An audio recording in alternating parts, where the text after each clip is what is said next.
It's finally here on the channel, the Kangoo E-Tech Electric from Renault. I've been hunting for this van for the last year and a half to try and get it on the channel, but it's been so popular with the fleets here in Renault Ireland that they haven't had a chance to be able to give it to me. It is on this channel now. We're going to have a look at the outside, the inside, and then take it out for a drive. Let's get stuck into it. So dimensions of the Kangoo E-Tech Electric, a length 4.488 meters, width 1.859, and then height is 1,812 millimeters. Wheelbase of 2716. So it is not a dedicated electric vehicle platform, but they do a very good job in the Renault side of things with regards to how they operate. This one, LED daytime running lights. Your halogen bulbs still in it. So some of the commercial stuff that's been electrified, not just in Renault, but across some of the fleets, are still using older technology, easier to replace, cheaper costs, etc., but may not be that energy efficient. So nice silver going on here, two on stripes across the dash, and then this highlight, your Renault badge and your port. We'll talk about that in a second. Durable matte black bumper, some grey plastic here, and then some your adaptive cruise control and some allow for venting in underneath. There are some side curtains down along the side there, and I presume at some stage there's an option for some fog lights here. I'm going to turn on the hazard lights, but also open the charging port. So charging port button is here. Hazard lights is a physical button over here, just so you can see what those indicators look like. So on the doors, down at the bottom of the lights, and then on the rear, you'll see them built into the vertical either side. And so then we have the charging port open. It didn't open. I thought I pressed it. Turn it off. It has to be off for it to work. And then you can see it's opened up here, and then AC up to 22 kilowatt, which is always great for Renault and for the faster charging on AC stuff. And then the DC is up to 80 kilowatt. So super practical. Is there a capability of some storage in that bonnet? Let's pop that open. It's going to be on the other side, isn't it? Yes, because it's left-hand drive model. In and out, in and out.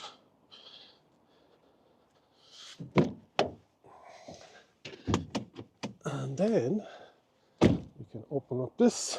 There's a latch somewhere. There we go. Oh yeah, you could get a storage aftermarket tray to put stuff in there. But yes, this comes in combustion engine as well. You've got your rain sensing wipers at the top, your dogtail aerial, large windscreen, and then down along the side you've got steelies. These are slightly larger than the normal. These are 16-inch, 205 60/16s. And then you've got a nice little quarter light here, large wing mirror indicators, which we've already talked about. Big capability of a roof rack on the top as well. This one has dual sliding doors. And so what I will do is step back, and then on screen, in the magic of editing, I'll put in the height and the width of that door. And then down along the back, you've got your reversing camera, which is amazing. One of the best I've seen on an electric vehicle, not just a van. High level brake lamp. It does have a reversing camera as well in here, which comes up on the central screen. And then a lovely place for the handle. And so these doors, you can open them up. If I can release it one-handed, let's try this side. Yeah, and so they'll swing then 180 degrees. You can see what that looks like there. So, and again, in the power of editing, I'll put in the height and the width in that. And that just clicks back in then as well. You also have a second sliding door. And that solid bulkhead is plastic. But decent space, and it's great to have the sliding doors on both sides. You still have the fuel filler cap, even though it's an electric version, so this is just blanked off. And then the last thing then on it, you have Kangoo written along here, and then E-Tech Electric, and that's really the only way you're going to know that this isn't a combustion engine. This has parking sensors around as well, so it has parking, it has camera, and it has that rear view camera also. Inside in the cab, on the door, lots of durable plastic, hard wearing, nice textures on some of it. You've got your electric windows, you've got your door mirrors electric as well, decent sized door pocket. This has a multi-way adjustment on the steering, the driver's seat. And this one has the additional center bench with the work bay, is what they call it. And then this turns into your, you have the ability of cup holder, etc., etc. And then in underneath this bench seat, I have put the charging cables. So there's technically, there's no, this isn't really, because you've got that center console, you're not really going to put a third person in there. There are seat belts for it, but it's super narrow, and I don't know where their legs are going to go, to be quite honest. So with that center console, not such a great idea. Starting at the top, you have your pocket in here, storage. You have more storage in here. Large sun visor, no mirror. On the driver's side, there is on the passenger side. No lights though, but you do have reading lights up here. This one has the shelf along the top with the SOS button built in. And as I mentioned, it has this beautiful camera, which I'll turn on now and you'll see it. And that just is on all the time. Flickering on the screen there, but the quality, the clarity to the naked eye is very good. Large analog dials here, your charge, curve, power, etc. And then the battery is an actual physical little lever. You have the range up here if you want to change it. So you just on the screen, then you can change as to what the range is left on the vehicle, but you can also see it down here to 93. You've got your analog speedo, you've got your how much kilowatts you're using, etc. So lots of handy Android Auto, Apple CarPlay built in, how eco you're driving, and then consumption. I've been getting 18.7 kilowatt hour per 100 kilometers on an empty van, so not super efficient, but I've been doing lots of motorway. Then on the actual steering wheel itself, lots of great physical buttons to have. So you've got your cruise control, your speed limiter here, you've got your Renault, and you've got your, on the left hand side, your menu, your voice, your phone commands, etc. The audio stuff is down here, like in a lot of Renaults, it's got a separate stalk for itself. And then on the left hand side, you've got lights and indicators. Bottom down here, you've got your opening for your charging port, and you've got your lights adjustments, etc. Then you've got this upgraded 8-inch screen, super responsive. And what I like about it is the fact that it's really responsive to the touch with regards to when you're putting in to the sat nav, etc. Now, Android Auto and Apple CarPlay are wired, so you have to have it plugged in here. But when you're pumping stuff into the sat nav, very easy to do. So responsive, not a lot going on here, but when I plug in my Android Auto, I've got my phone mirrored up there. You've got your eco button up here, you've got your center lock, and you've got your hazard lights. This is the manual air conditioning unit here, but great to have the physical buttons and those lovely displays on the front of it. Your electronic handbrake, your park reverse neutral drive, and then when you bring it down into drive, you can shift it over and you can increase or decrease the regenerative braking. Reverse, you've always got the this camera on all the time, but then when you stick it into reverse and you start moving, it actually will bring up that reversing camera here as well. So handy to have both. There is the look in all directions. Let's put it back into reverse and you can see it there now. So it has the parking sensors, but it also has the camera. Headroom for me at 6'2", 188 centimeters is I don't know what that was on my face. Loads, obviously. It's super tall and decent size. But the one thing I'm missing is an armrest. I always love a good armrest. But otherwise, let's have a little look at the glove box. You've got that nice textured dash here, and then you've got a good sized glove box, but it is half filled up with the fuse box because this is made in left-hand drive will land in Europe. Nice fabric seats, and it's got that yellow highlight. That is the interior of the Renault Kangoo, E-Tech Electric. More importantly, let's take it out for a drive.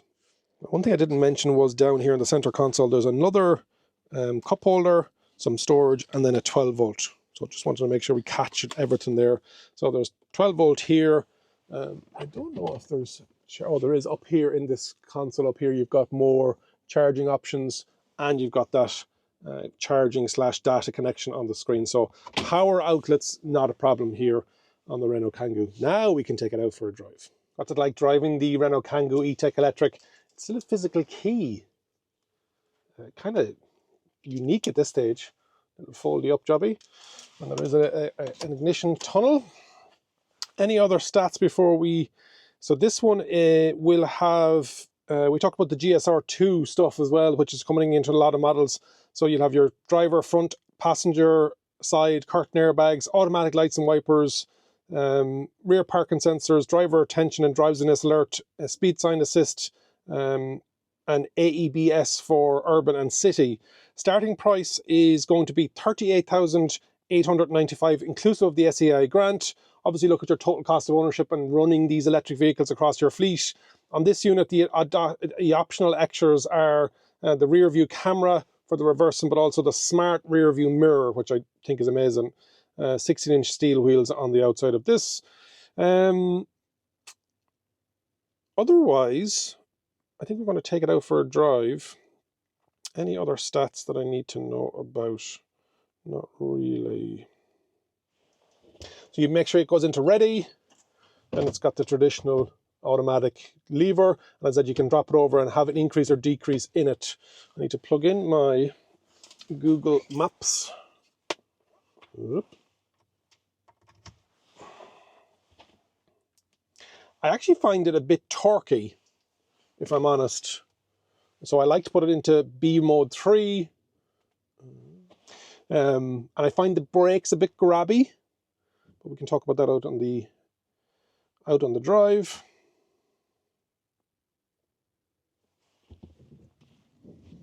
And away we go. Automatic handbrakes releases. Automatic central locking kicks in. Super quiet. One of the quietest electric vehicles I've driven. This is a big empty van as well. And so it's amazing to see how quiet they've made it, which is great. But even on motorway speeds, I was on the M50, 100 kilometers an hour, 120 kilometers an hour, and absolutely no problem. And usually with a big empty van, it's like a big percussion drum. Is that the word I'm looking for? I'm on the screen, I'm going to put up the brake horsepower electric motor. It's front wheel drive. As I said, I just find those brakes a small bit grabby. Maybe with more weight in it, it'd be a bit less grabby, but I don't think so. That's in B3 mode. You can bring it all the way up to B1 and it's freewheeling. There isn't a one pedal driving. I'm in love with that digital rear view mirror camera screen setup. I think it's because it's not a normal traditional landscape setup. It's a square, nearly a square monitor. It gives me a great sense of visibility. Very happy with it. Seating position is lovely. I would like an armrest. I always like an armrest in a commercial vehicle, and over here isn't too soft for leaving your arm on it. I think that's a bit too high. The adjustability in the steering wheel is good. Lots of storage inside here as well. And great tactile buttons on the steering wheel. Visibility is decent. It doesn't have blind spot, which I'm always a fan of. But I don't feel I'm missing out much because the wing mirrors are a good size and that mirror camera monitor is it's of a good angle as well. Overall, another decent electric van to have on the market. Hopefully you've enjoyed my review of the Renault Kangoo E-Tech Electric. If you haven't already subscribed to the channel, please do so. If you're interested in electric vans, there's a full playlist on there, over 20 different types, shapes and sizes. Make sure you subscribe to the channel, hit the like button, leave a comment, and remember, if you think an EV is for you, leave it to me and I'll review. Thank you very much for watching. And if you enjoyed this video, I know you're going to enjoy the next video too.